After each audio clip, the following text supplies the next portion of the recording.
හීනෙන් කකුලෙන් පණුවන් එනව සහ ඇඟ පුරාම පණුවන් විසිරලා ඉන්නව දකින්නේ ඇයි කියලා ප්‍රශ්නයක් යොමු කරලා තියෙනවා.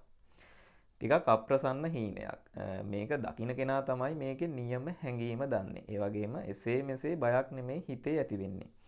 ඒ වගේම තමයි උදේ අවදි වුණ වෙලාවෙ ඉඳලා සෑහෙන්න මානසික පීඩනයකට ලක් වෙනවා. මේ පණුවන් විදියට ඔබට පේන්නේ ඔබේ මනසේ අපිරිසිදු හා අපිලිවෙල බව. නිතරම කුමක් හෝ දෙයක් ඔබේ මනසට වද දෙනවා. මේක බොහෝ වෙලාවට ඔබ කාත් එක්ක හරි ඇති කරගෙන තියෙන සම්බන්ධයක් නිසා වෙන්න පුළුවන්. මේක ආදර සම්බන්ධයක් වෙන්න පුළුවන්. එහෙම නැත්නම් මිත්‍රයෙක් එක්ක තියෙන සම්බන්ධයක් වෙන්න පුළුවන්. එහෙම නැත්නම් ඥාතියෙක් එක්ක තියෙන සම්බන්ධයක් වෙන්න පුළුවන්. සමහර වෙලාවට ඔබ රැකියාව කරන ස්ථානයේ ඇති කරගෙන තියෙන වෘත්තීමය සම්බන්ධයක් වෙන්නත් පුළුවන්. කුමක් හෝ වුණත් මේ දේ ඔබේ මනසට සෑහෙන්න වද දෙනවා. ඔබේ මනසට මේකෙන් නිදහස් වෙන්න අවශ්‍යයි. නමුත් ඔබ ඊට කිසිම උත්සාහයක් ගන්නෙ නැහැ.